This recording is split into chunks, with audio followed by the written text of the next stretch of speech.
There's a lot of hypes, a lot of things start blowing up and going crazy, and they aren't always necessarily the best thing to put your money into. But I think people feel like they have to because everyone else is doing it, or it's the right thing to do because they're seeing it everywhere. My advice would be is just not to get too carried away with like the current hottest trend. What about you, CJ? You have any investment advice? I'm the type of person who follow the hype, so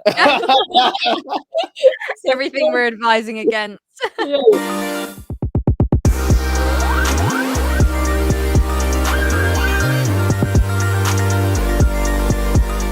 This podcast is sponsored by Slab Mags. Slab Mags offer all-around complete protection for your favorite slabs.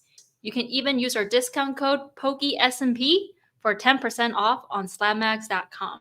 Welcome back, everyone, to PokiSMP Episode 3. Oh boy, do we have a special episode for you guys today. We have the beautiful and gorgeous Pokichloe and CJ from Vancity Pokefam joining us today as special guests. We're going to be talking about female representation in the Pokemon hobby.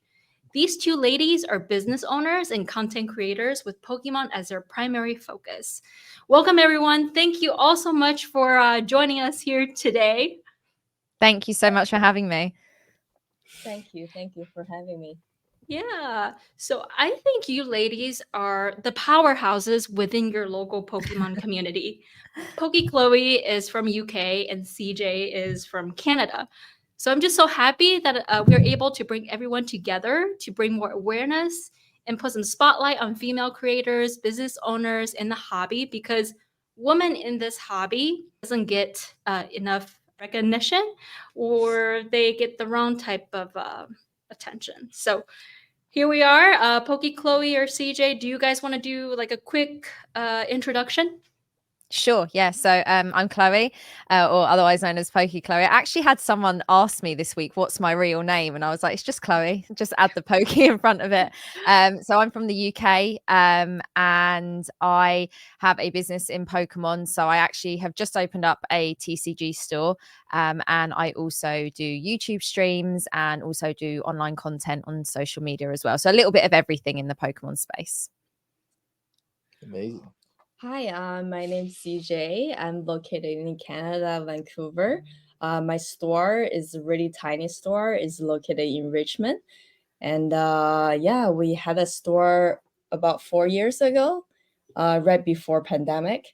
And we create a little community, and we make lots of friends through the store. That's about it. Awesome. Yeah, so we're just gonna head straight into some questions. So what got you two into the Pokemon hobby? Should I start? Yeah, go for it. So it was just before the pandemic. Myself and my husband started, because my husband is actually my business partner as well. We started buying, we found some childhood cards, and it kind of reignited things a bit. We sort of started looking online, realizing that, there was actually a lot of buying and selling of Pokemon cards. I didn't even realize people were sort of doing that sort of, in this day and age. I thought that was kind of like, we had our cards when we were kids and it was kind of over. So yeah, that kind of started it. I made a social media account to kind of just document my collection. There wasn't any intent to start streaming or like create a business as such. And it kind of just, everything kind of blew up from there. I had a full-time job. I worked a normal job prior to doing all of this. So it was just documenting my collection. And then a few of my friends said, why don't you start, like friends I met in the community said, why don't you start streaming and making some videos? I was like, no, absolutely not. Like being in front of a camera is not I was nervous to do it. I just couldn't think of anything worse. And when I look back at my old videos, I think, oh my goodness, what do I look like? But I did it, and it kind of went down really well. I kind of created this like little online community. I'd have like the same few people join in every stream. And then it kind of just went from there. And basically fast forward to now, I've just opened up a Pokemon shop where I live in the UK. My husband and I've got another business partner, Dean, who's also a content creator. And yeah, it's our whole life now. And I honestly didn't think it would be. So it's there I am in front of yes. That was the opening weekend. And it's kind of surreal because had you said to me 4 years ago, oh, you're going to have a shop and you're going to buy and sell Pokemon cards for a living, I honestly would have laughed and thought there's not a chance. But yeah, I'm super grateful that I get to do this full time. Like, sometimes it still feels very surreal. Like I said, I come from a background where I just worked in like a corporate environment in an office, so this was all very like foreign and new to me. But yeah, I couldn't be happier with what we're doing. Wow, congratulations on your shop. It looks Thank amazing. you. Every my time I go God. on Instagram, I feel like I'm missing out because I see everybody, all my friends posting. It seems like everybody's been to the shop. Oh yeah, we've had quite a few visitors. Like Zach came to visit us, my friend Jason, a few other people from like the US, and a few of like our Mr. Fuji, who's a good friend of ours, traveled over. And it honestly, it feels like when I saw all those people coming into the shop, it didn't feel real, because I'm like, I've met these people online and I've met a lot of them in person prior to this, and seeing them come to the UK and come into our store, it feels so weird. It's incredible. Yeah, like I feel like we're missing That's out awesome. because I like personally, I've never been to the UK. Actually, no, I've Okay. never been to Europe. We I've never never Oh been to wow, Europe, okay. never. We were thinking about going to Paris for La Gala, Oh but yes. yeah, I had a real estate like launch for my other company that's happening at the Oh, same time.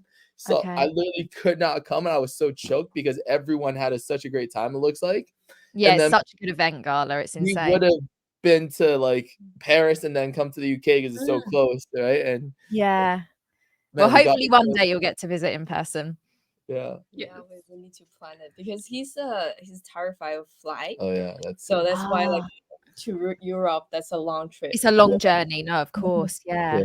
I still fly because I have to, but I have like a phobia for planes. So like for me, it's super stressful for me to be on there.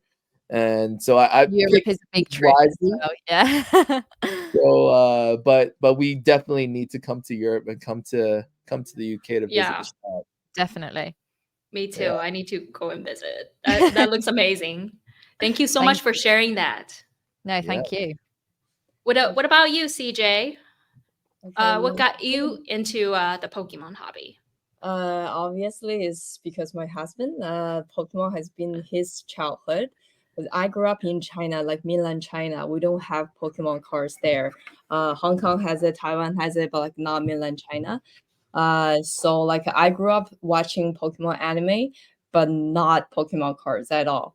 So I don't know about anything about Pokemon cards until I met him. About 4 years ago, like when he's really stressful with all the works, and he was going through his childhood stuff, and he saw all Pokemon cards, and he was like, okay, let's opening some Pokemon cards and to make it like a stress relief thing. And I was extremely lucky on pack opening. Like I all the major hits I want, I could get it within the first booster box. So I thought it's a normal thing. But he told me obviously it's not. But like that really got me onto Pokemon cards. I was like, okay, I was like, this is meant to be. I was chosen by Pokemon God. So I need to continue this journey. And we got super addicted. And uh, and we were thinking, how can we get product before everyone else? How can we get product like the moment they release or before release day? Then we contact the distributor and they told me you need to have a physical store. I was like, okay, then that night we search up online and see if we can find a cheaper rent local store so we can have a front store, but like maybe not going into the store, just have a front store so we can have product. And then we find Yeah, by the way, like yeah what's in this picture, this is all pulled by CJ in one night. So this is like our first night pull ripping Oh my evolutions. yes, see, that's why I Yeah. feel like I was chosen. She's Charizard pulled out magnets. ices Wow. because she literally sat there, opened up like 150 evolutions packs, and there was like It's crazy. 9 evolutions hollows and like 4 evolutions reverse hollow Charizard. So literally like we couldn't pull anything else. It was like all Charizards. Yeah, all And then I before we ripped the packs, I was like, hey, this is what you're looking for. Like this is the base set Charizard artwork. Like this is what I wanted when I was a kid, right?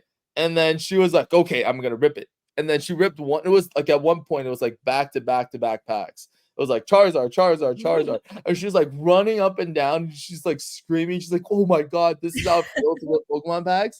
And I was like, it's not, but like, don't get used to it. But it's pretty cool. So that's why she's Wow. saying she's like chosen by Arceus. And I remember evolutions, we pulled like 11 Charizards in one night, and then dark not dark it was Champion's Path. We pulled the shiny Charizard from the first TTB, and then boom, Vivid Voltage. She pulled the first. This is after we have the store already, but like she pulled the Chunkachu in one booster box, the Rainbow Chunkachu.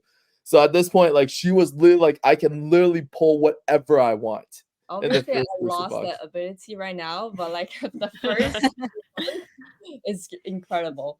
And then we search online, and we there's only 2 store is open to rent at that night. Like and we were like, okay, let's check it out tomorrow. And tomorrow when we went into the store, is everything's like, it was a jewelry store, so it's like we don't need buy any furniture, any like anything more. It's all set up, so we feel like this is got to be meant to be. This is meant to be, and we signed a contract within 24 hours, and we had our store like literally the second day.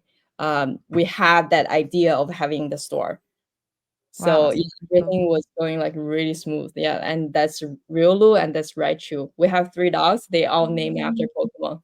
The mom, Evie, gave birth to Riolu, Raichu, and Entei. Wow. And this is how it looked like when we first found it. I think that's the other part of the story being so incredible, is because most people need to spend a lot of money like renovating the shop. Obviously, we're not building the shop like Chloe, like you're building a big business. To us, we really wanted the shop to get product for ourselves to open. We're like, let's get a shop, put some product in there, and not like even have to go to the shop, because we just wanted to like get product from the distributors and rip them all. That was our goal. And we found a shop that was like previously a jewelry shop, and it had all the like the display cabinets for jewelry. So there literally is like no money to be spent, because it was like right there for us. So that was also like I felt like a gift from God. Yeah, it is. Yeah, and then but like we didn't follow our plan. It becomes my full-time job, because I was a French tutor before, but like since we have the store there, lots of children came in regularly, and they feel sad if the store didn't open. Like that's their like a weekend thing, like that's their routine. So we start opening regularly, and yeah, like time flies, and it's 4 years since then. That's amazing. So I'm sure you two have ran into unexpected disasters. Like for CJ, I remember, if I remember correctly, I think there was some type of flooding that happened to your store, like a natural disaster. Can you tell us a little bit more about that? And then I also want to hear from Chloe as well, if she ran into any disasters. Yeah, it was. I remember it was in a winter, like the first year or the second year of the winter of like 2021, I think. So it was like our first winter, because we opened in 2020. So it was like January. Yeah, it was like around midnight, and the building manager called me. I was like, "Oh no, there's a fire!" That's the first, first fire. thought. Yeah, like I don't know what else you could call me. My nightmare is having a fire for Pokemon. Oh my god, that would then be terrible. yeah, I was like shaking, pick up the phone, like, what's wrong? He's like, oh, there's a flood. I was like, oh, that's better. But he's like, no, that's not good. I was okay, but like it's better than what I'm expected. And so when the store is 1 hour away from our home, so we drove 1 hour to the store, and the water is about this much. Oh my God. Is from a pipe explosion, because during the winter, I think the pipe was like freezing, and there's ice in there, and like I don't know whatever reason, and the pipe explodes. We are right besides the food court, so it was the pipe from the food court explode, and the water just flooded into our store. And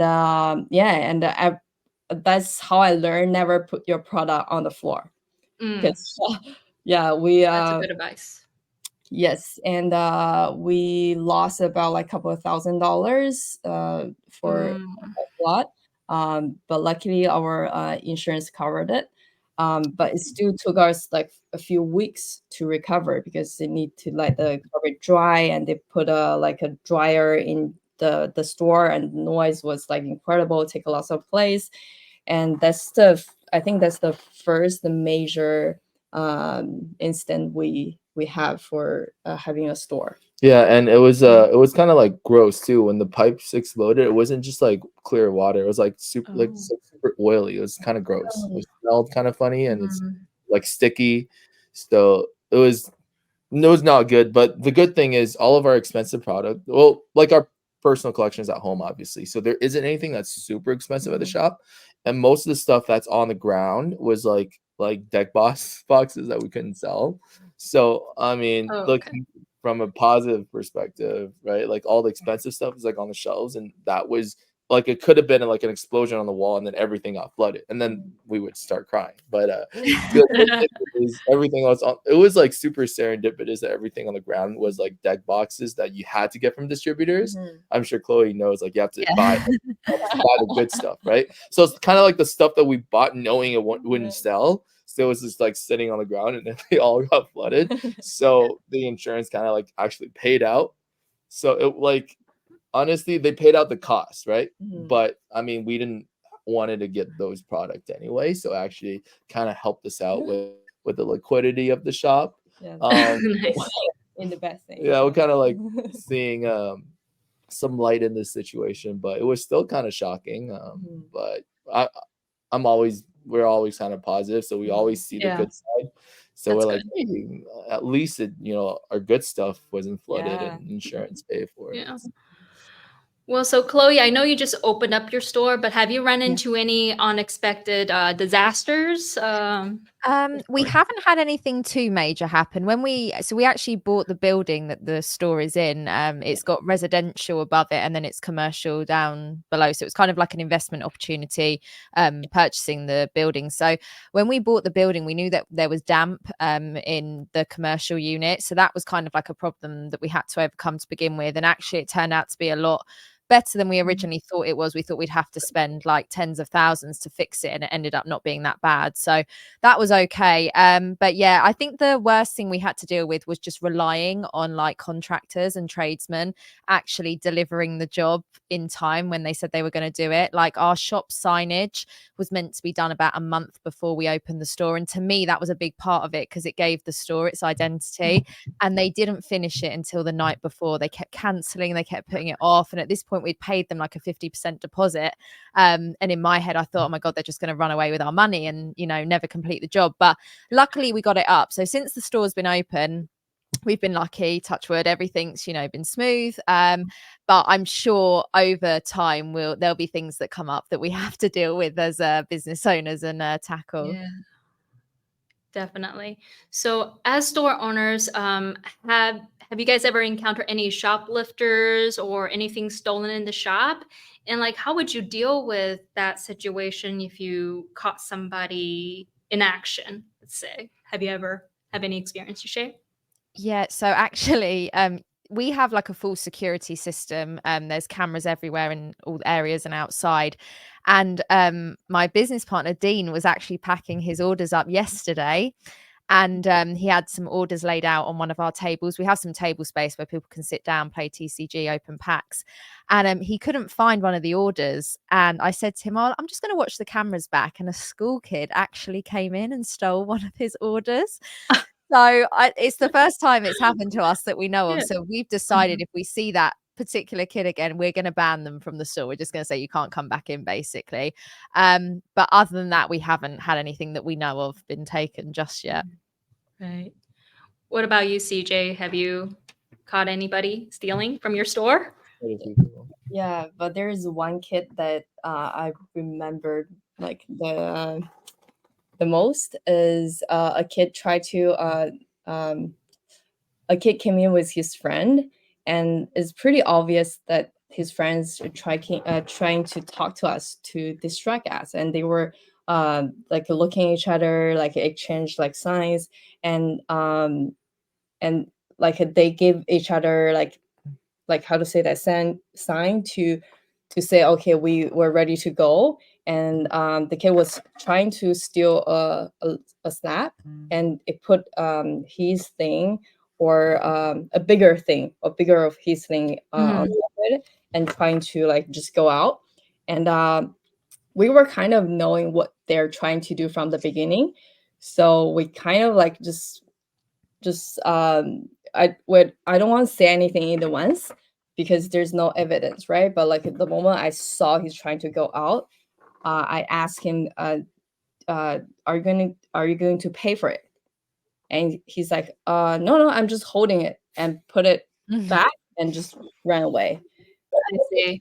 But what if there was a grown man, like a grown adult, and stealing from your store right in front of you? What would you do? Would you confront that person if you were in the store and you witnessed what has happened, or would you let that just be and then take action later?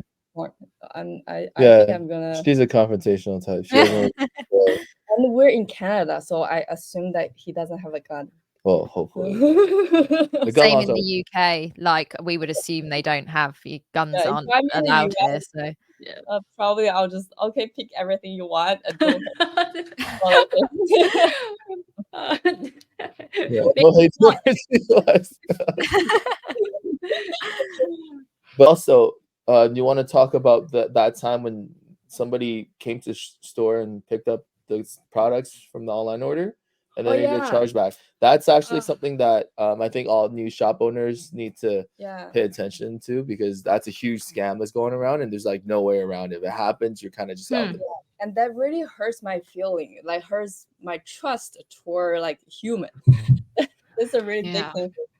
So when I first opened our store, and there is an online order of $500, and that's a huge order for us At the back time, then. yeah. At the time, and the guy actually chose picked up, so we didn't like mail the things to him. Like he came to the store, and we have a I think it's really like a good talk for a good 10 minutes. So I thought it was like a pleasant conversation, everything goes well. And 2 weeks later or 3 weeks later, he applied a chargeback saying like it's not him doing like is his credit card. He's saying he never got the product. Yeah, he never. I don't remember the detail, but like he applied a chargeback, and the footage we have is like is for 2 weeks, and after 2 weeks it will delete it like automatically. So I don't have the footage of he. That's frustrating. Came in and picked up product. So I didn't really I didn't really have awareness when I first have the store.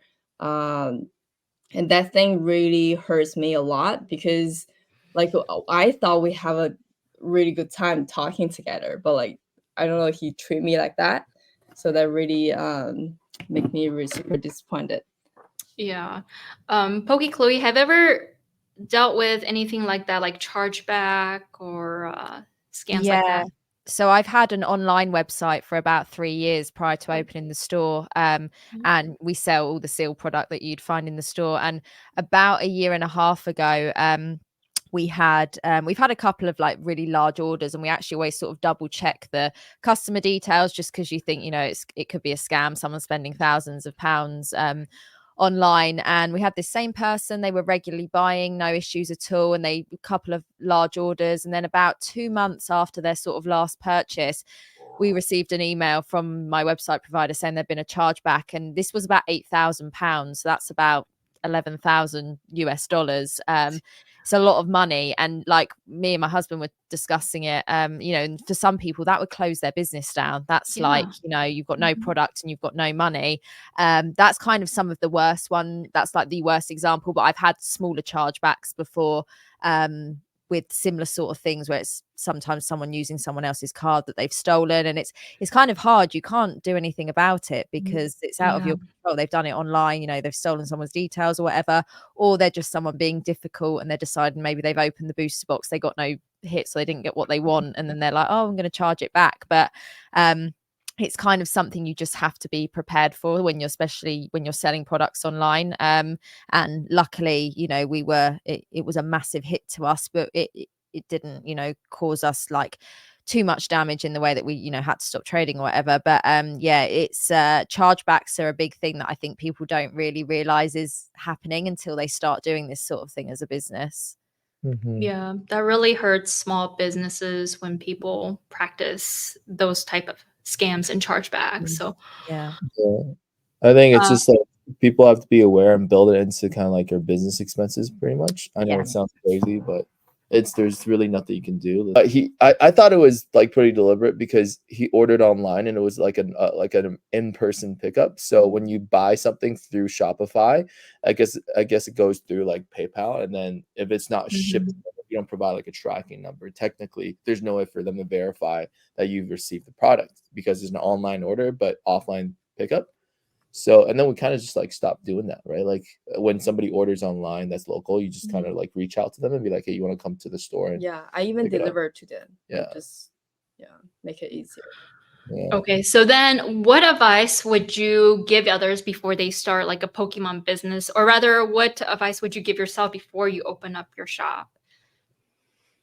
Oh, trying to think. I mean, I think if it was from like just off of like personal experience and things that I've been through, I'd just say you've really got to be prepared for kind of every circumstance, good and bad. It's not always going to work out. Every scenario you put in your head, it's like having reserves in the account for chargebacks. It's all those sorts of things that you need to.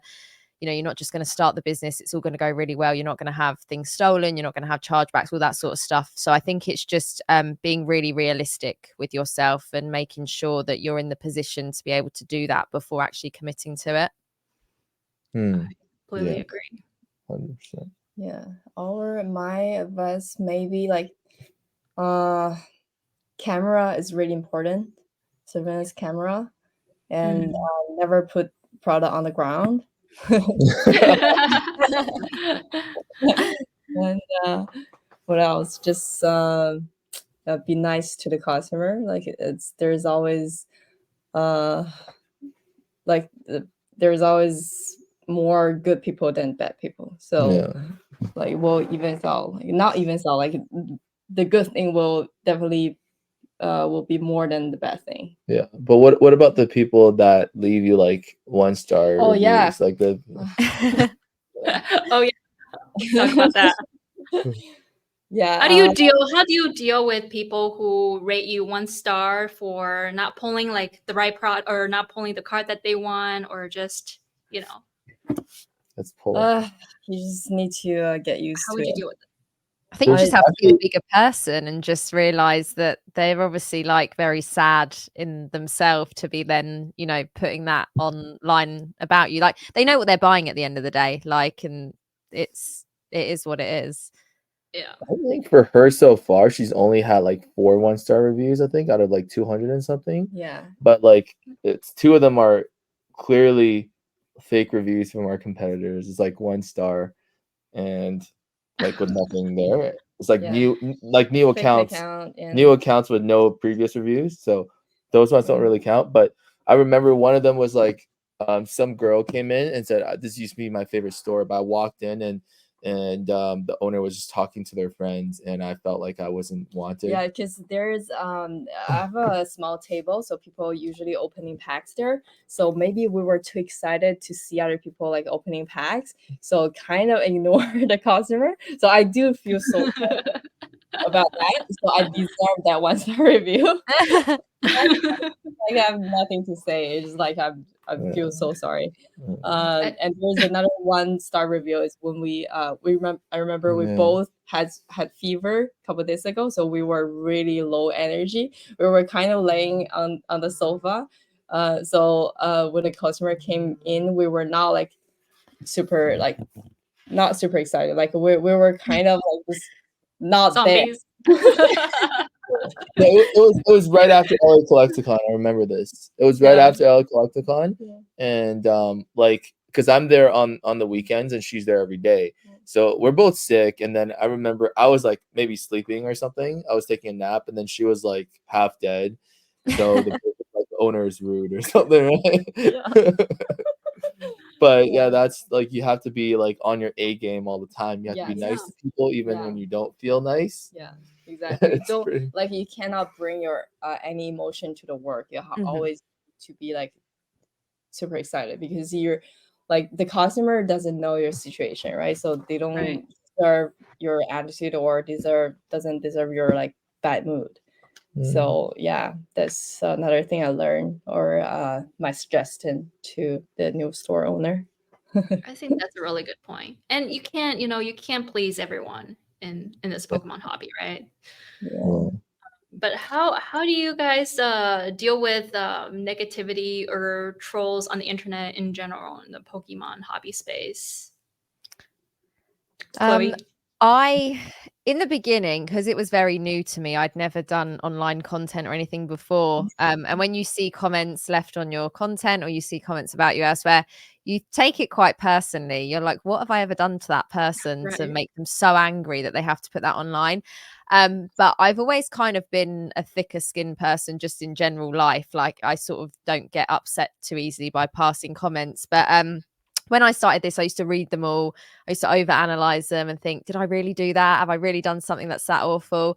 Now and it's easier said than done. I try and ignore it as much as possible. Especially if people are being like verbally rude and abusive in comments, I normally remove it because the thing is a lot of younger people watch my content and I don't want them seeing that kind of language left on, videos and posts and stuff. But yeah, I mean, I think to myself, if they're that like sad and crazy that they're putting that on the internet, that's a problem within themselves. That's not something I've done to them. And it's hard when you see it, but you kind of just have to just put that wall up and think, that's their own problem that they're putting out there. That's not something you've done to upset them, unless you've done something really awful, obviously, which most of the time you haven't.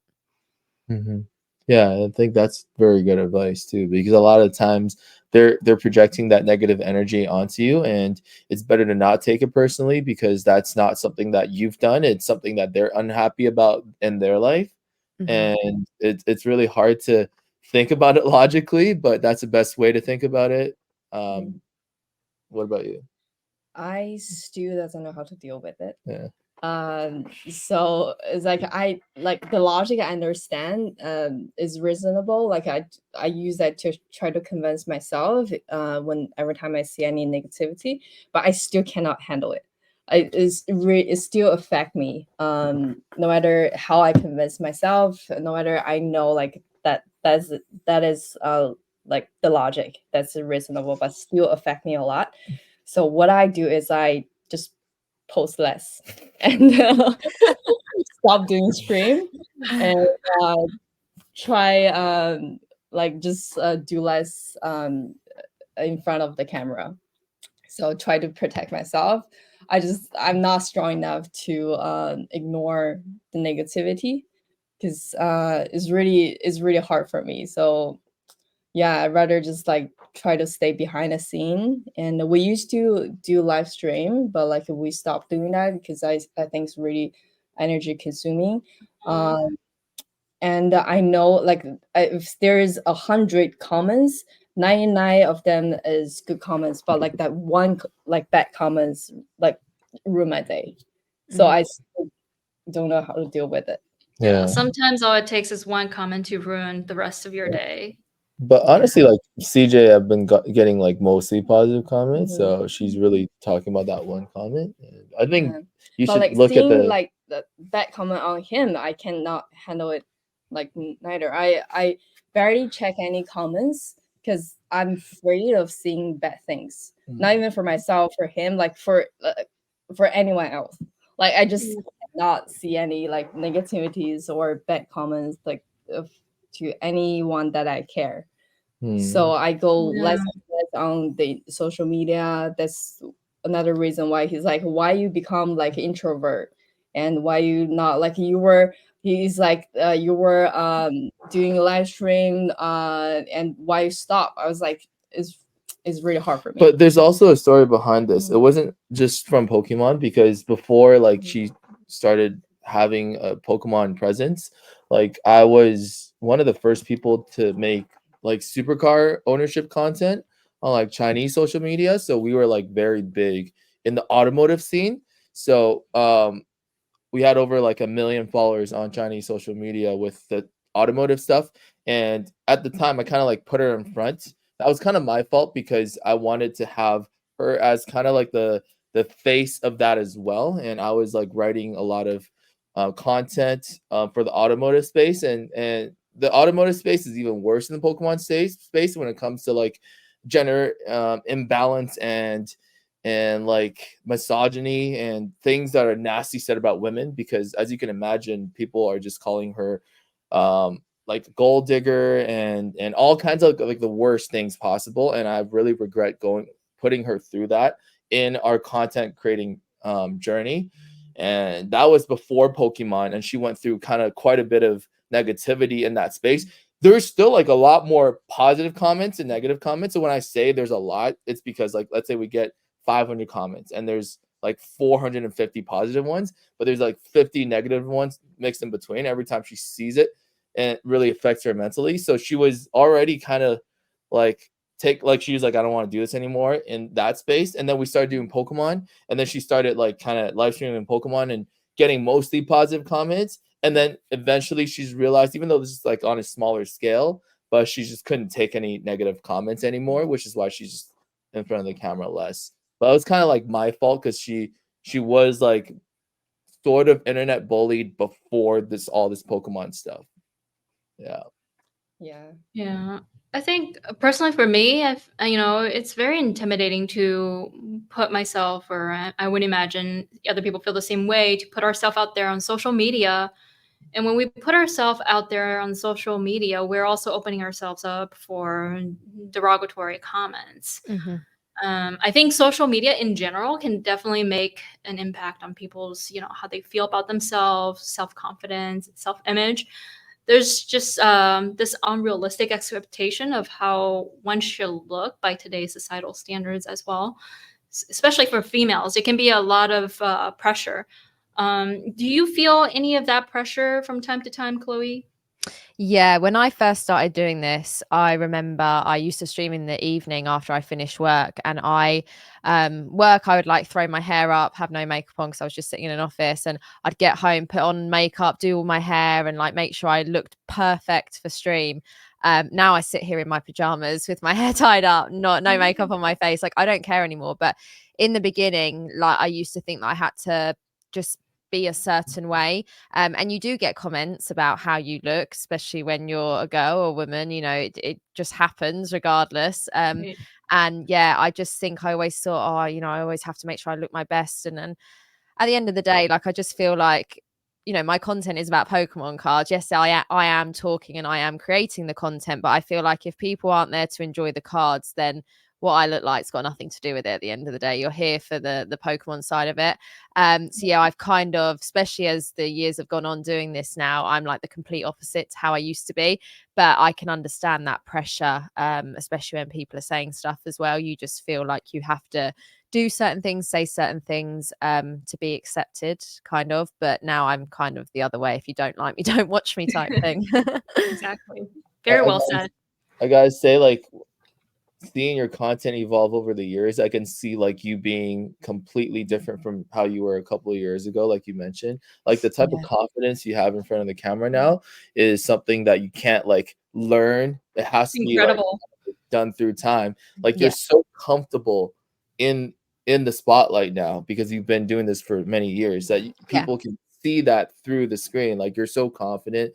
You're very confident in the value you bring to the table, not just as a female content creator, but just as a creator in the space. And I think that comes with experience, and that comes with doing this a lot and doing this very well. And I can tell that you're so confident that you like none of that stuff will affect you now. It's It is, and it's very much time and just doing it again and again and again, and eventually you get comfortable in yourself. It's not something I think you can just sort of do straight away, really. Wow, that's amazing. Yeah, I totally agree. Yeah. You just need to do it more. So, Chloe, during your like live streams or in-person events, how do you deal with distractions or messing up potentially? Yeah, again, in the beginning, that was something I was so scared to do. Like when you're live streaming, I think with what I'm doing, where I'm opening orders for people, so I've kind of got, I have like 3 computer screens at my setup. So I've got like one screen with all my website and orders. I've got YouTube on one. I've got my like streaming software on the other.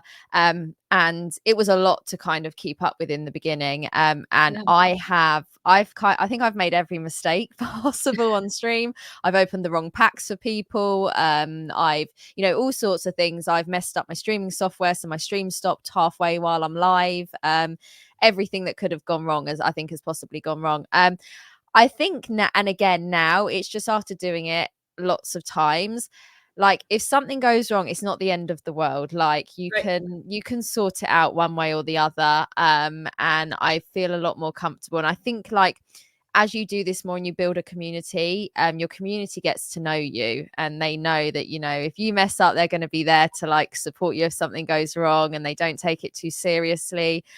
So I think it's just taking the seriousness out of it, and just whatever happens, and we can all deal with it together. Normally I'm calling my husband for like tech support if something goes wrong with the computer, because I've got no idea half the time how to fix it. So he'll be running in the room trying to help me. But yeah, I think it's just sort of trying to relax a bit and not feel the pressure all the time, because whatever happens, people aren't going to hate you if like a slight mistake is made. You'll probably get a comment here or there, but it's not the end of the world. You just have to kind of let it slip and get on with it. You probably noticed a lot more than the people that are watching you, right? Yeah, I feel like in the beginning I was always so conscious that there was like, I could see the number of people that watch the streams, and I'm always thinking, oh my goodness, all these people are here, they're watching, like can't do anything wrong, it's got to be perfect. But actually it doesn't. It kind of makes it funnier sometimes and more entertaining for people. So yeah, definitely just taking the sort of seriousness out of it helps sometimes, I think.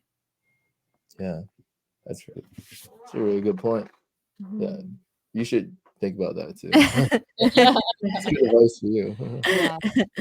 It's okay to make mistakes. Yeah, and it is completely. forgive yourself, don't be too critical of yourself, and just, take it one thing at a time. We'll learn from the experience. Yeah.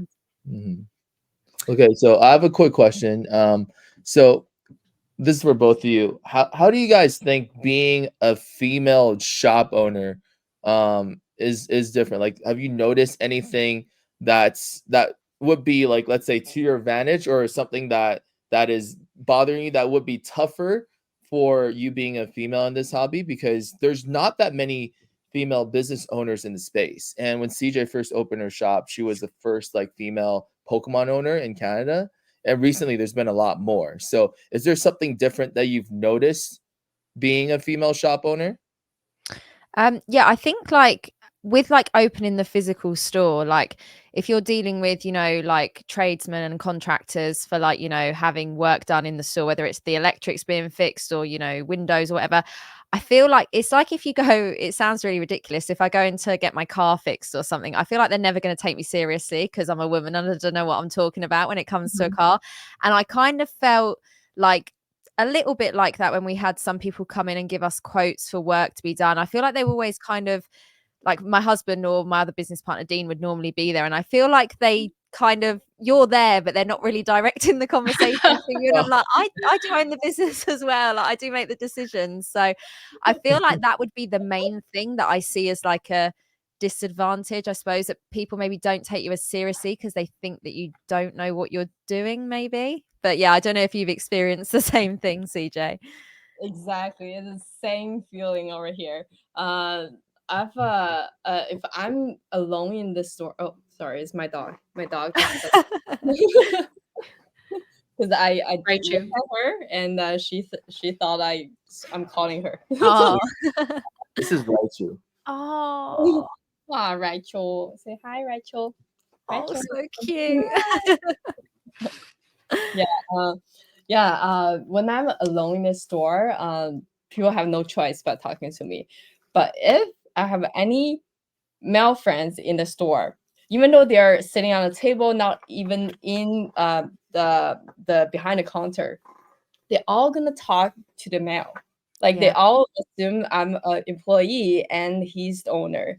And yeah, like we have like a local group, either in like Chinese WeChat group or Facebook, Reddit, and when people talking about Vancity Pokemon, a lot of comments were saying, "Oh, the owner is like a middle-aged male," like which could be my friends, like sitting on just at a table and hang out with me, but they won't assume I'm the owner.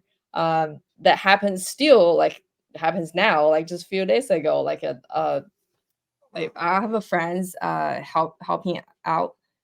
They were just volunteers. I don't have any employee, just me. But I have a lot of customer become friends, and they when they have free time, they just come in, chill with me, and they know how the store runs, and they just become volunteer, and they go behind the counter. But every time they were there, customer came in, just talk directly to them. Like it's like it just happens every time. It's really funny. And my friends, every time my friends will just like tell the customer, "Oh, she's the boss. When you pay, you need to pay with her. Or if you want to sell any cars, you talk to her." And they were like, "Oh, you don't know. Wow." And they like always, always like that. Like Yeah. always, It's wow. crazy. Why do you guys think that is, though? Is it because Pokemon is mainly like a male-dominated hobby? Do you think that's really the reason as to why? Chloe, what do you think? Yeah, I think they just with Pokemon trading cards, I think they expect it there to be a man. Like I've actually got a couple of members of full-time staff that work for me as well.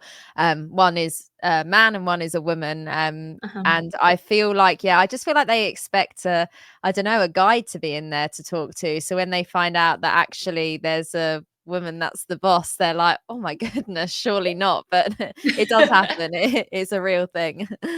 Yeah. It is a real thing. I'm only there on the weekends, and I even notice a lot of people come to me when she's like literally standing there, and I'm like sitting at the table, like, hey, like, do you have this and this? I was like, I have no idea what anything happened. I don't know how anything works. I don't know how to run the counter. Like, you gotta talk to the boss. And they're like, what do you mean? It makes you even more like a boss. It's like talk to my employee. No, I have like I don't have any. Like, she gets mad at me when I like touch the stuff at the shop. But like sometimes I steal a pack and I rip it, and she treats me like a thief. So I think I'm the number one shoplifter because when she goes to the bathroom, like, oh, I gotta rip a pack. But yeah, anytime somebody walks in, because she literally has like 4 or 5 or 6 friends that's hanging out, and they're all hanging out behind the counter, and they help everybody else. If somebody wants to pick up a pack or a booster box, they just grab it, right? So they're all volunteers, but people think she has like 5 employees, but she has such a small shop. She has no employees and a bunch of volunteers. But the people that do come in think she's probably someone's girlfriend or wife, Yeah. and the man is actually the owner, Yeah, which I'm is the kind of last person they will talk to. yeah. He's They're like, like, this is someone's girlfriend chilling here. Yeah, I think this is not only happening in the Pokemon space, but it also is happening other male-dominated hobby. So I think there's just this stereotype and assumption by males in general that Do you females. guys get offended by those type of comments, or like, is there something that you say to them when it happens, or you just ignore it? I think it's kind of funny that they seem so shocked sometimes that they're like I have to love come and it. talk to you. I just like I am the boss as well. But yeah, it doesn't really bother me. I find it more funny than anything because they get really shocked when they say, "Oh, it's her that you have to speak to," and they're like, "Oh my god." Exactly. Yeah, they get shocked. It is quite funny. Yeah, it is funny to me too. I don't say anything when they say, "Wow, you're the boss." I was like, "Yes, I am." And I don't say anything else. It's just funny. I don't get offended at all. It's just funny. Yeah. So Yeah. growing up, were your parents supportive of you guys getting into Pokemon, or had they tried to push you guys into more feminine things? I think mine were just kind of shocked that I was going to leave my full-time stable job as such, to do this as a job. I don't think they understood it, I think is the main thing. They couldn't work out that you could have like make a living from doing what we do. But now they're really supportive. Like they've never Yeah, not been supportive. I think in the beginning they were just like, are you sure this is what you want to do? But no, they're great now. And they come and visit the shop most weekends. And that's yeah, no, they're awesome. very happy that we've done what we've done. That's just an amazing story.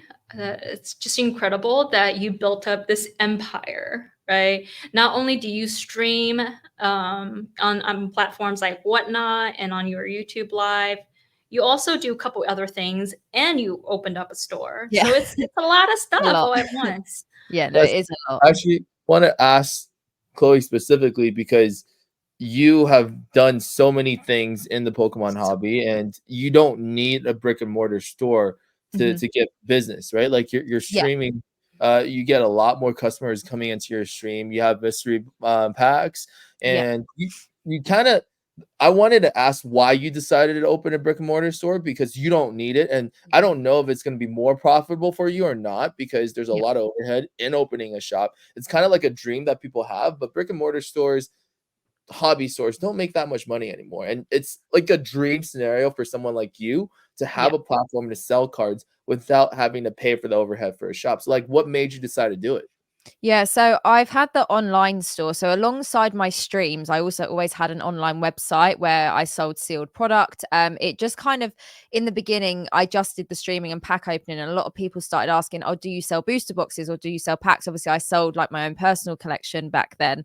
Was always buying and selling, but started the online store, and then it got to the point where we were processing so many orders through the online store and all of the streams that we really needed somewhere to work out of. We needed a space, whether it was an office space, a warehouse space. And we thought about just getting an office to begin with. Like my husband he actually ran his family business for quite a few years before joining me. I never thought he'd quit doing that to come and work with me, but he did. And we decided that we needed a space. We were running it out of our house and it was too much. So we thought about getting an office space, and we thought, we could have a few employees work out of there, do all the packing, and that'd be great. But then we thought if we were spending the money on an office space, if for the same amount of money or not too much more, we could get a retail space, that would just be a bonus because it meant we could just have, people coming in off the street to buy on top of us doing all of our normal online sales. And it was about a year process of looking for the right place. So we looked everywhere around our local area. We considered moving out of the area. We spent a long time before actually deciding to go ahead and purchase the place that we purchased. And when the particular place came up that we ended up getting, like I said, it's actually commercial and residential. So it was more of a bigger investment opportunity that we never thought in the beginning we'd actually go for. We thought we might just rent a shop and be done with it, and that would work. But this place come up, and it kind of ticked all the boxes we need for the store, plus a bit more, having the other sort of investment opportunity with it. And we just decided to go for it. So yeah, it wasn't necessarily the plan to begin with, but I feel like everything we've ever done since starting this business has never been the plan. We've always stumbled upon something else that's ended up working better. So for us, it's a place where all of our orders get wrapped and packed, because obviously all of Dean's orders also go through the store as well. We've got our employees working out of there. It gives us a base, and we can also have the footfall, and our community can come in and hang out and also purchase in store as well. Wow, that's amazing. And that kind of explains everything. It's an investment opportunity. It's a place for the community to hang out, somewhere Yeah. that you guys needed the space to work out of because you can't just Mhm. work at home all the time. Yeah.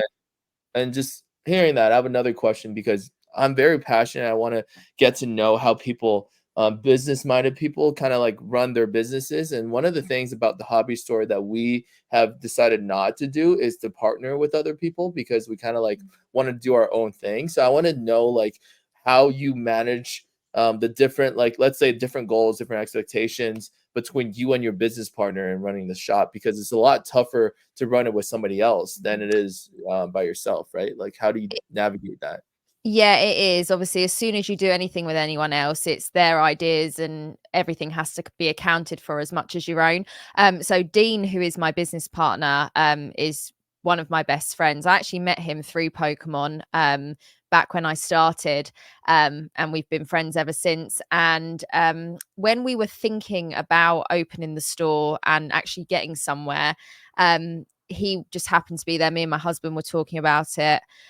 And we just realized that we kind of wanted the same thing. And we did a lot together anyway, outside of just like the selling stuff. We always did a lot of streams together. We were going to a lot of events together. And we kind of were just on the same page about kind of what we wanted once we started discussing the store. And it kind of just happened naturally. It's not like I went up to him and pitched him the idea. He didn't approach me and was like, oh, I want to invest. I want to do all of this. It kind of just, it was a conversation one day that just happened. And we thought, actually, do you know what, this is going to work really well. And all three of us bring different things to the table. And I think as a team, because my husband is also my business partner as well, I think collectively we just work really well together. And I can't imagine doing it without the two of them. It's like we all sort of bounce ideas off each other, and what, sometimes we don't agree with each other, and then there's one person to kind of like level it out. But that's the challenge of owning a business as well. It's not always you're not always gonna have the right idea about everything, but it can be a lot having a few of us. But I also enjoy it because if I've got an idea and I'm not too sure about it, I've got other people to discuss it with that also have the same goals and values as me. So I always know that we're always going to make the best decision together, basically. Wow. That's actually very interesting. I think you're very blessed because I've started multiple businesses with my friends, and some of them have went well and some of them kind of go south because when Yeah. you're friends with someone and you have like some kind of attachment to them before any type of business interest, it kind of that all changes because it becomes all about business and not about yourself and your friendship after. So that's Yeah. something that I had to deal with.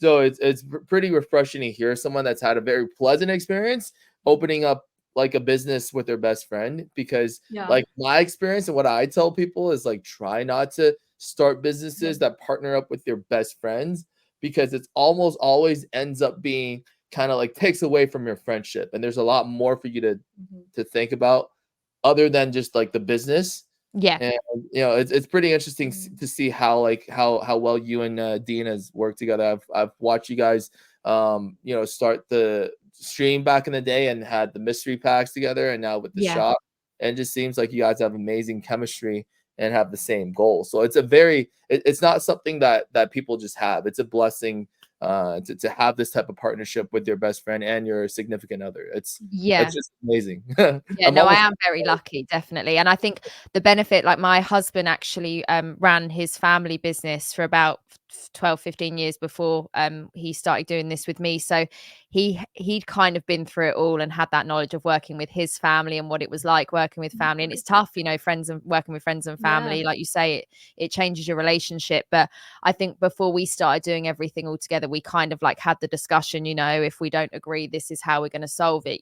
Things are going to get tough at times. We have to realize that, we have our friendship and we have our business relationship. So I think I wanted to approach it correctly from the beginning, and I didn't want to rush into it and then everything explode and go wrong. So I feel like we've kind of taken our time with it, and we've done it at the right speed at the moment to make sure that we're always kind of on the same page and we can get to the answer that we need when we need it.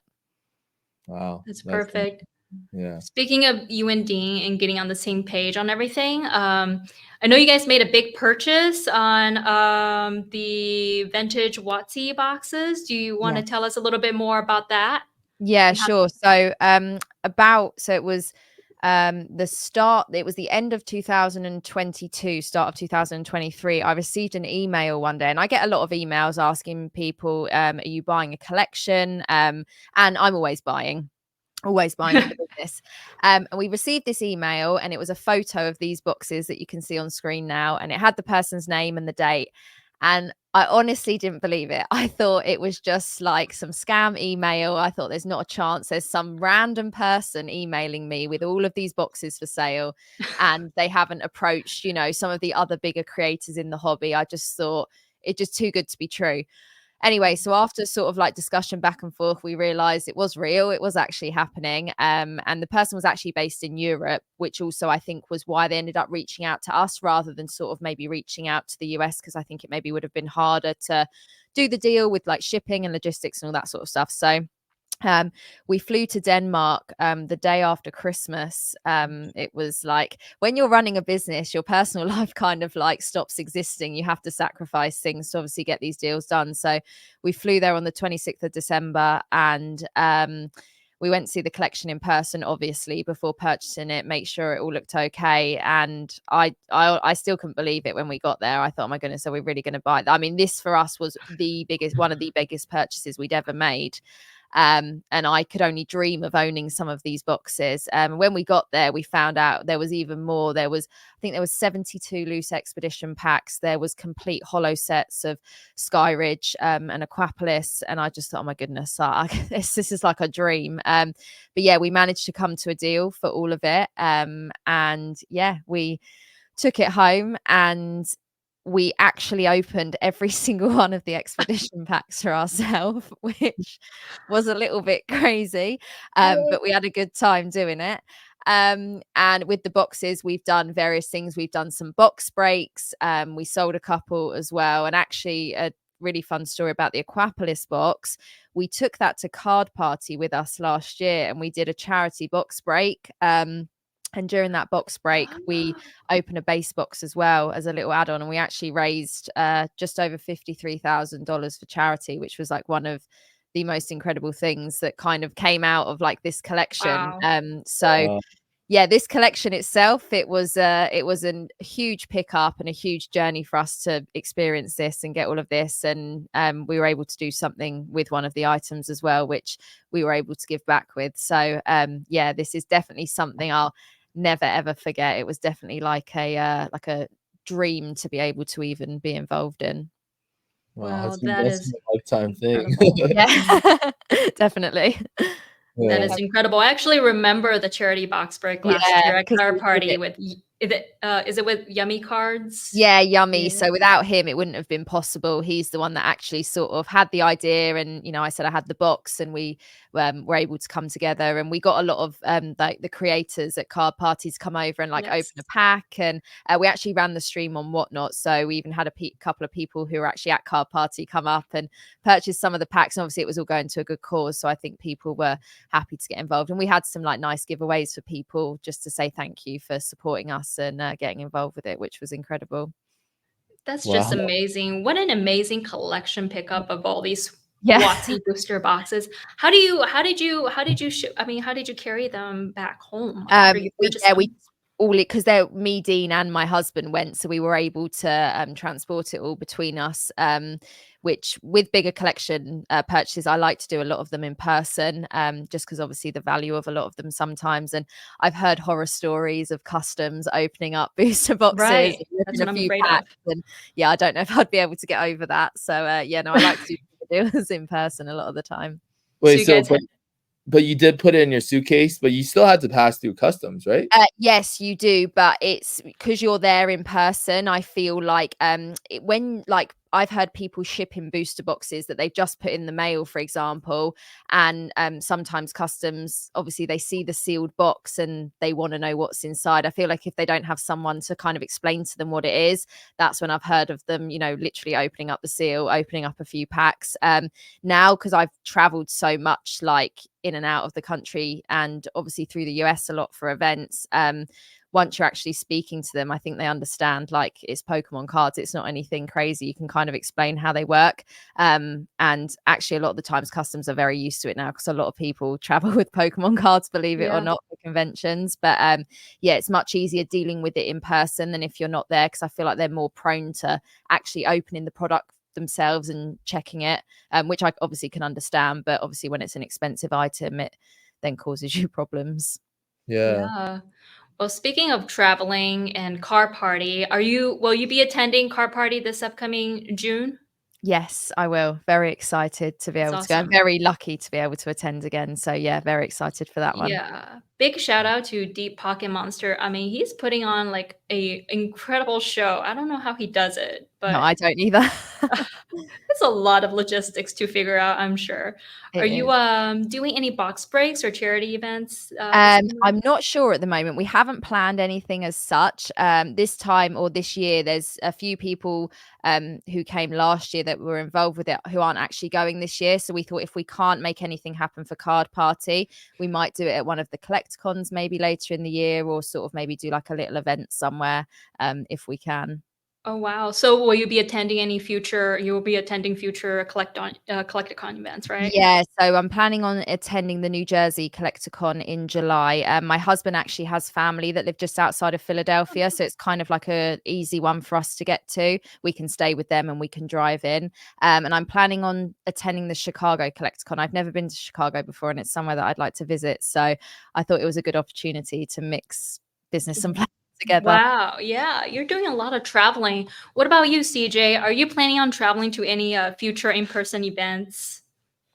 Um, Not right now. Like in June, we're going to Japan. We're going Yeah. to Osaka and Kyoto, trying to go Pokemon Center and visit some like Yeah. local Pokemon We store. really wanted to come to Card Party, but it's actually CJ and I's 10-year anniversary. So we've been together Oh, for a wow. long time. Wow, And that's she amazing. just wants to go to Japan. So we're gonna spend some more time, just the two of us, and also it's her mom's 60th birthday as well. So with her side of the family, and unfortunately, we're gonna have to sacrifice some card time with our card friends, but we would love to come to Card Party next Yeah. year if we can, because we're big fans of everyone that goes there. We're huge fans of Pat Flynn, the Pocket Monster, and we would have gone for sure if it wasn't for our Yeah. anniversary trip.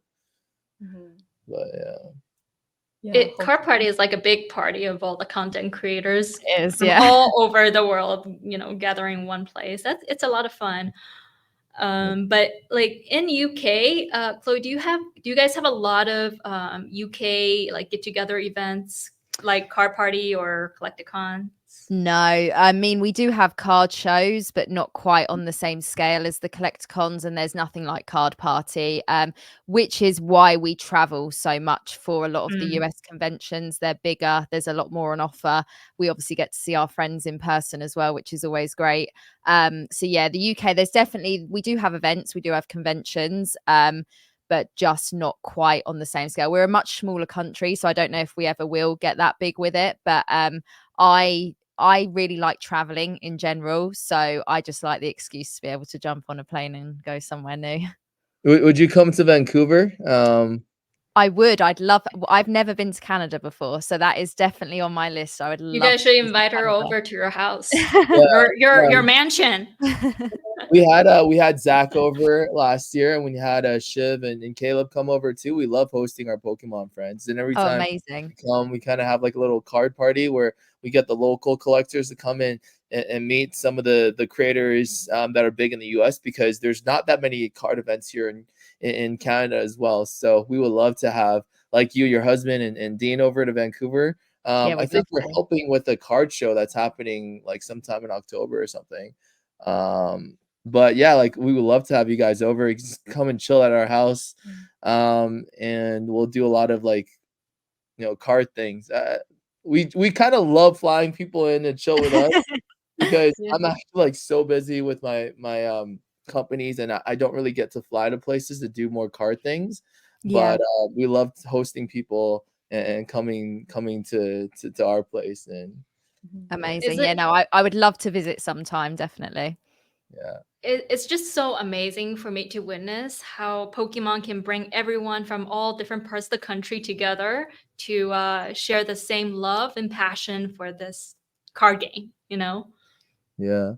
I want to ask a little bit more about like Chloe, your collection, because you have a pretty crazy collection, and I know you and Dean co-own the number one trainer, which is something that Yes. most people will never get to hold their entire lives. And you want to kind of like talk about how you got to that point, or like what are your favorite cards in your collection, and like throughout the years, like how are you able to build your collection up, and what's your favorite part of your collection? Sure. So yeah, we're very lucky that we own that number one trainer. So that was never like a planned purchase, just like everything that we do, it's never planned. We actually attended London Worlds. That was our first Worlds that we attended, and it was obviously in our home city as well. And the opportunity came about to purchase the number one trainer on the last night of the convention. We actually met some people in a bar after the convention, and we got talking, and after a couple of months of negotiation with the winner, we were able to secure it. And last year during card party, we drove to PSA and we actually walked the card in on the, I think it was the Saturday morning, and we picked it up Saturday afternoon, and it hit a 10, which I kind of convinced myself it wouldn't get a 10 because I thought, that's like the best case scenario, and the card was like beautiful and perfect. But that's like one of the biggest core memories that I have ever. So that was kind of the opportunity came about, and we felt, I mean, any number one trainer is incredible. Trophy cards are sort of on a different scale, but that one kind of had a bit more meaning to us because it was from the London Worlds. That's the Worlds that we first attended. It was our home country, our home city. So that's why we went for that. But yeah, my personal collection, my favorite Pokemon is Chansey. So I collect a lot of Chanseys. My personal collection has definitely slowed down a bit the past year since focusing on the business. But I mean, I have a little bit of everything really. I have a lot of Chanseys, obviously. And when I first got back into the hobby sort of seriously as an adult, I actually bought a very big collection. And I graded a lot of the cards. And one of the cards that was in there was a Koro Mew. And I said to myself, like, I'd love to own this card in a 10 one day. That would be like one of my dream cards. And the card that I bought from that collection, it happened to grade a 10. So I've still got that in my PC. That sits in my vault. And yeah, I'm, even though Chansey is my favorite Pokemon, I love Evolution. Sylveon's my favorite. I'm a big Mimikyu fan. You can probably tell from the Mimikyu plushes on my seat over there. So I have a few sort of different sort of like Pokemon that I collect in general, but my collection's forever growing. But it has definitely taken a bit of a hit recently. I've had to slow down a bit and put some money into the business, but have a few Grail cards I'd like to buy, but I think I'm gonna have to let some things go to achieve those. But yeah, it's I'm forever buying, forever trying to grow it. Would you ever sell your number one trainer? Um, I don't want to. When we bought it, we obviously bought the card raw. We decided to grade it. From the point of buying it to actually getting it graded, it was about 8 months because we wanted to physically take it to PSA ourselves. Wasn't expecting it to hit a 10. So when all of that happened, it was all very overwhelming, like just the whole experience. And we kind of had always said like we felt so lucky to be able to even get our hands on it and own it. And it's not a card I would personally ever want to let go. And Dean is on the same page with me. We're both very attached to it. So if we did ever let it go, it would have to be a very significant offer. And even then, we have had some offers for it that have been significant, and it hasn't been enough to sway us to let it go. Yeah, that must be something that's incredible, and it's a piece of memory that you guys have forever, right? So Yeah, definitely. yeah, that's incredible. What about you, CJ? What's your favorite? My favorite card is my favorite Pokemon is Eevee because we have a dog named Eevee and she's 8 years old, and She's the yeah, mother of all our other Pokemon. Oh, contributes a lot to the family. So my favorite Pokemon has to be Eevee, and only Eevee. And but our favorite card is grabbing it. Yeah. So these cards are very special in CJ and I's collection journey. They're obviously not the most expensive cards in our collection, but this is, remember that picture of all the cards, all the Charizards that she pulled yeah. Yeah. that one night? This is the best example of that card. I think it used to be a BGS Wow. 9.5 or something. We thought it was so clean, but you know how tough it is for Evolution Charizards to grade. Yeah. We recently graded this with tag and got a tag. Congratulations. Oh, wow. Congrats. Yeah. And this is kind of like what got CJ into the hobby. So we're forever thankful to this card. Like someone can offer us $1 million and we would not sell this. Yeah. And you want to tell the story of these guys? Well, this is the first, like, I'm a big Suicune collector. That's my favorite Pokemon growing up because the Crystal version is my favorite game, and I remember I always wanted to like have a Pokemon like Suicune in real life. I kept thinking like it would be so cool to ride him around. So when I got back into the hobby, it was kind of like the first Suicune card that I bought. It used to be a SGC 10, I think. I've had PSA 10s and CGC Pristine 10 since, but this is like my first one. So Oh, I, wow. I did get it graded at tag as well and came back a 10. It's one of the cleanest gold star Suicunes that I have. So that's kind of special on me. And you want to talk about these? This one is the one that you've been attacked on. Yeah, this is the one that people are attacking me on. Oh, no. This is also a very special card to us. We've had many of these, but this is the first one that we had, and it's actually a collection that came through the store. Literally the second day of the store being open, somebody came in with like suitcases of Pokemon cards, and this is just a raw card that's sitting in there. So Wow. we kind of like we see it as almost like a gift from God. Like we open our shop, and Arceus again is like, hey, here you don't have any product, and your store is kind of empty, so here you go, boom. And this is one of the raw cards that was sitting in there. It used to be a PSA 10. Yeah, we Okay. Oh, wow. get a 10. Yeah. But since this is our PC and we're a fan of tag, so we decided to crack the PSA 10 and send it to tag because we know if it's a PSA 10, like probably gonna be a tag 10 as well. And yeah, we're right. We got a PSA tag 10, and yeah, this is the Beautiful. card. Those cards will never sell. Like this is really significant for us, and yeah, and so yeah, and the other one is the Skyridge Embryo that Oh, wow. we pulled this with Pokichloe, Izzy? Yezi, and Schwam, and who else in Super Duper yeah, Danny. Super Duper Danny. That's our first like a Pokemon Save the World. That's how we met Pokemon as well. That event. So it's really significant for us as well. We pulled it from 4 heavy Skyridge packs we bought from Yezi, and it was the first time that I actually opened Skyridge. The first time you opened Skyridge as well. So Wow. it was like the most important memory in our Pokemon journey. That event is like kind of life changing for us. We met so many people. We're so happy that Gary invited us to that event. We opened packs on stage with Gary and Steve Aoki, and we met like Pokeju in person, like Poke-san. All of our friends, like Zach, we met Zach there. We met a lot of people were there. Super Duper actually, Danny, and I mean, we actually met we met Fuji, Mr. Oh, Fuji, yes. and also at the time I didn't realize until recently, but we met Dubsy there as well before Dubsy became Dubsy. Yes. I don't know if I should mention his real name.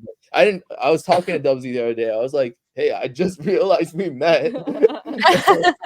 It was funny because he remembers us. He's like, "Oh wait, shit, that was you!" And yeah, I was like, dude, like we literally met everyone there except for you guys, obviously. But it was a very special memory for us. And this is the card that we pulled that's graded in tag 10 as well. So. That's incredible. And 5.5, and we cracked this open and get a 10. We're super like lucky. Yeah. Just curious, what are your ladies' favorite WotC or vintage set? I love Legendary Collection. That's one of my favorites. And I also like Secret Wonders. That's not WotC. Obviously, that's a little bit later on. But yeah, Legendary Collection would be my favorite WotC set. Amazing set. What about you, CJ? I think it's the same, like Legendary Collection. You like Legendary Collection? Yeah, Legendary Collection is the fireworks hollow. Yeah, too good. We actually had a Pop 3 CGC Pristine 10 Legendary Collection Charizard. Oh wow! A big fan of that card just kept asking me, and he's like, he needs to buy. He actually bought it for like almost 2x PSA 10 prices, and I was like, he wants it more than me, so we sold it to him, and I regret it. Like literally the second we sent it, I was like, why did we do this? We don't need the money. Like we want that card back. But the guy really wants it, and he's a friend of ours, so like we sold it to him. And the thing with legendary collections, I remember back in the day when I was ripping packs, my parents never bought me base set because it was like $3, it's like $2.99. Jungle and Fossil was like 99 cents. I ripped a bunch of Jungle and Fossil, and at the time legendary collection was like on sale too. It was like 99 cents. I ripped a bunch of legendary collection, and I had all these like fireworks reverse hollows, and all my friends told me I got fake cards. So, Only they know. I ripped that set so many times when I was a kid. Now they're like $1,000 per pack or more. Crazy. Crazy. How much they are. Amazing Also, Gold set. Star. I think Gold Star and Legendary Collection Well, are the two. Of Yeah, my we're trying to like the Gold Star set. We're trying to complete. We're trying to be the first people to complete the CGC Pristine 10. Like, Yeah, that's incredible. we want a Pristine 10 Gold Star set, but because not many people grade with Beckett anymore, and there's so many pop zeros with Beckett. I think there's only like 2 Beckett 10s, and so we decided to do a CGC Pristine 10s. I believe we're at 9 out of 26. So long ways to go because Getting closer though. Getting closer. half of them are pop zeros. So we're gonna have to like try and buy a bunch of PSA 10s and Beckett 9.5s to cross them. But It's okay. We still have 60 years to do yeah. Collecting Pokemon is just so much fun. But I'm also curious, what do you ladies like to do for fun other than Pokemon? I really don't get a lot of time to do anything outside of work, but I like to spend time with my dog, who's actually in the room with me. I don't know if you can see. I'm going to move my mic. Yeah. Oh, I think I saw a shadow of something brown. Yeah, sound walking around. There he is. Yeah, I spend time with him, take him on walks. His name's Frank. He's a chocolate Labrador. And I like traveling. So if we ever go to like conventions, I like to try and extend a little bit and do like a little holiday. We're actually going to Sanibel Island after Card Party. It's where me and my husband got engaged. It's like one of our favorite like vacation spots. So we try and, you know, when we can get a little bit of time, just go and do something where we can enjoy ourselves and relax a little bit. It's amazing. Yeah. And what about you, CJ? Definitely spend time with my dogs, and yeah, free, and they took time. Like really, like they're really energetic, and so when we're free, when the sunny day, we usually took them to a dog park. We have like a beautiful Sea Walk dog park in Vancouver, and that's their favorite spot. And they're right now all lying on the floor. Next to you, next to their mama. Just like Frank. Yeah, I know. Exactly. He's fast asleep. If she had the choice, she would spend all day, like every waking hour and every sleeping hour with her dogs. Yeah, That's every like, single second. She has her WeChat, which is like Chinese social media. Every single picture, including her profile picture, is of her dogs. I'm like, if I add you on WeChat, I would think this belongs to a dog. Yeah, that's everything she does. Well, Chloe, I recall seeing a video of you in Pokeding skydiving. How did you decide to do that out of the blue, or was it your idea? So it was my idea. So Dean actually didn't go through with it. I actually had my brother end up jumping out the plane with me. I wanted to kind of do something a little bit different other than pack openings. I wanted to kind of make the channel a bit more fun. And I thought, why don't we do a challenge where whoever loses a pack battle has to jump out of a plane? Wow. And I didn't I wanted to do it, but I didn't know if I could convince myself to do it, but I did. So Dean wouldn't do it. He was too scared. And I still can't convince him to do it. So I asked my brother, who was very brave and said he would do it with me. And he also brought a friend. And that's kind of where it came from. One day I just said, let's film the intro. Let's do a pack battle. Whoever loses has to jump out first. I ended up jumping out first. And yeah, it's one of the best things I've ever done. It was very scary. I'd like to do it again. I think I'd have to like build up to it. But yeah, I kind of just wanted to create some fun content, and skydiving was the first thing that came to my mind. So booked it and did it basically. Crazy. That is amazing. Would you guys be up for skydiving, CJ or Jesse? Have you guys ever done that? You see, I'm terrified of going in a plane. Always the guys. Maybe not so much. It's always guys that are the Hey, but maybe if I do skydive, I wouldn't be so scared of planes anymore. So hey, There we go. yeah, I would like to do it. Yeah. See? But like See? She's braver than me. Scaredness will affect me a little bit. Yeah, But like I would like to do it. But I don't want to do it alone. yeah. Yeah. Maybe one day I'll muster up the courage to just do it one time. Actually, my grandmother has a record of. I don't know if this is like a Chinese record, is like a world record or something. She skydived when she was like 77 or something, like Oh, wow. 7-8 years ago. At the very least, I think it was like a record in China or something, that like the oldest person to do a skydive. Like she literally like Crazy. doesn't give anything, and she's not scared of anything, and she jumped off the plane, and she's like, "Oh, it's super cool." And I was like, "Why did you do it?" She's like, "Oh, I just wanted to do it." So my grandmother's done it. I think my grandmother's the only person in our whole family that's skydived before. So That's impressive. It's very impressive. I skydived once. I took Dramamine before the plane ride up, and I was like really, really drowsy throughout the whole experience. So I was, it didn't really hit me too much. I was like half asleep while I was out the plane. No, Yeah. it's incredible. A lot of fun. Okay, so I actually want to ask Pokichloe, since this technically is an investment related podcast, do you Yeah. have any tips for people that are watching this in terms of like investment in the investment space in Pokemon? Sure. So, I like on my channel, I don't really make investment content that much just because I feel like sometimes investing is like a very personal thing, especially if you're investing either for your personal collection or it fits for your business. Obviously, it's not always going to be the same as everyone else's. One thing I would say, especially in the Pokemon hobby, there's a lot of hypes, a lot of things start blowing up and going crazy. And they aren't always necessarily the best thing to put your money into. But I think people feel like they have to because everyone else is doing it, or it's the right thing to do because they're seeing it everywhere. So like my advice would be is just not to get too carried away with like the current hottest trends. Sometimes they're great, sometimes they're not, and we've seen things go crazy, spike 5x in value, and then 2 weeks later they've gone all the way down again and everyone's losing their money. So I just think just always be level headed. Maybe don't rush into things too quickly, and especially during these like crazy hypes where I don't know, there might be a YouTuber hyping something up, or suddenly everyone's jumping on this bandwagon of a certain card or a certain product. I think just always take your time with it, especially if you're investing a lot of money into it. Like, that's your money you're putting into it. You don't want that money to disappear basically. So yeah, I think being level headed is like the most sort of important thing you can do, really.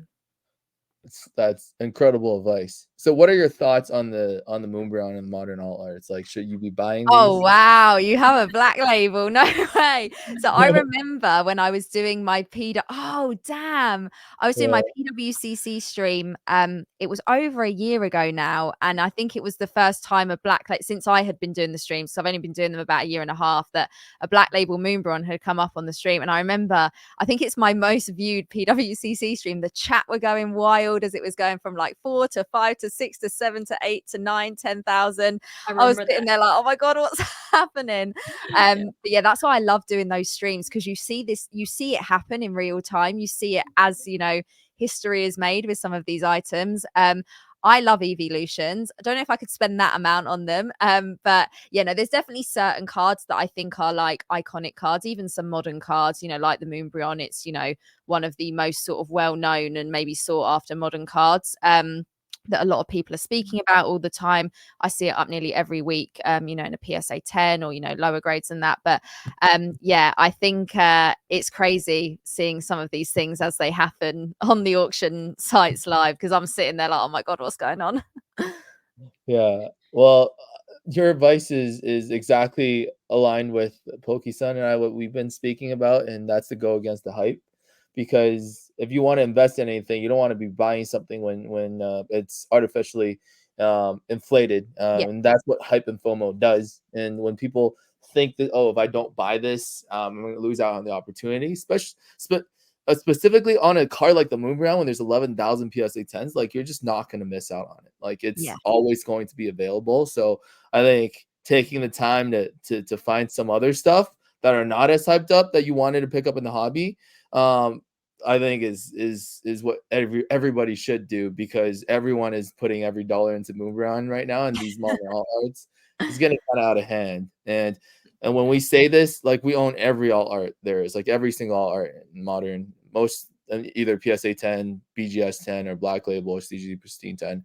And so the fact that we're saying this, like, it's against our financial interests, but I really think people should take your advice and not buy into the hype. Just buy stuff that you like and things that are less talked about, because that's the opportunity to buy when people don't talk about it, right? What about you, CJ? You have any investment advice? Nope, I'm not really invest person. So yeah, I'll leave that to you. I don't think I have any good suggestion on that. Yeah. I'm the type of person who follow the hype. So Everything we're advising against. yeah, so I'm a bad example. Don't learn from me. So are you like on eBay searching up Moonbryons? You've been bidding on all the Moonbryons. That's not a good example. So. Yeah. Yeah. What time is it in the UK right now? It is 9:40 p.m. at the moment in the UK. What time do you usually sleep? Late, normally quite late. I find it hard to switch off in the evening. So even if like I finish work in the shop, I come up on my computer, I'm either streaming, I'm either doing emails. Like, I struggle to just turn my brain off sometimes. Like, I feel like I have to keep going all the time, which isn't healthy. It's not good. But yeah, I struggle for like just relaxation time at the moment. Yeah, but what time do you open up your shop? So we open up at 11 a.m. We're actually closed on Tuesdays and Wednesdays, and that's so my staff can work over the weekend. Oh, really? No way. Oh, she's back. Also, my internet technical issues, but yes, I'm back. I'm No sure worries. speaking away like I was still here, but I am. Wait, I think you're like You really blur. You look like a potato right now. Oh no. Oh, there you go. You're back, I think. Yeah. You Anyways, guys we were continue. just talking about when Pokichloe opens up her shop. It's at 11, and she closes the shop on Tuesday and Wednesdays. It's the exact same schedule as CJ. Yeah, but Wow, we that's open a little crazy. bit later. We open at 12:30, but like we Okay.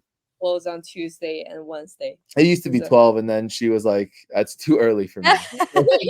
There's no one came like that early. So Yeah, a lot Yeah. of shops open around 11 here locally where I live. So maybe we all just sleep late. So Yeah. So you used to have like well, because before your shop, you don't really have kind of like a classic 9 to 5 job with your schedule. So Yeah. you're making your own schedule, right? So now if you Yeah. open at 11, did you like change your sleep schedule and everything? A little bit, yeah, because like sometimes if I stream really late, obviously I sleep in a bit later. Whereas now, even if I stream late and if I'm going to be in the shop the next day, I still have to get up on time to be able to be in the shop. But we're lucky because we've got staff members as well. They normally open the shop up, so even if we're a little bit late, it's not always that bad because they're always there ready for us. But yeah, we just found that opening at 11 is better. It means we can stay open later, so we close at 7 p.m. So it gives the people a chance to come in when they finish work and after school and things like that. Like, no one's really coming in at like 9 a.m. So we thought there was no point opening like super early. Yeah. makes perfect sense. All right. I just feel incredibly blessed to be surrounded by ladies of your caliber. You two are on a whole nother level. It's definitely very inspiring for me to watch Chloe and CJ's journey in this Pokemon hobby. Thank you. thank you. And don't forget, like, Poki-san is also one of the most respected people in the space as well. And I have a lot of respect for her, which is why I invited her to be co-host with me on this podcast. And we just started our journey, so we're still learning. So we're gonna watch some more Pokichloe to take some notes. But Yes. yeah, like, don't sell yourself short. Yes. You're an amazing Yes, presence in this you hobby are. as well. And I think a lot of people look up to you as well. So I just Thank you. I wanted to, appreciate those words. yeah, That's really kind. she looks up to you too. She's like she's she's brave. so brave, so much braver than me. Thank you so much. Well, that pretty much wraps up our episode. Was there anything else you'd like to add, CJ or Chloe, before we close? No, just thank you so much for having me. I really appreciate it. And I've had a great time. Yeah, it was a lot of fun. Yeah, me too. I feel like so blessed just being on the same picture as you two. It's like such a bless. I think it's the other way around. Yeah. Chloe and CJ. No, thank you. Well, that concludes our episode for today. And make sure to comment, like, and subscribe. And we'll see you guys next time. Thank you all so much for tuning in. Thank you. Bye.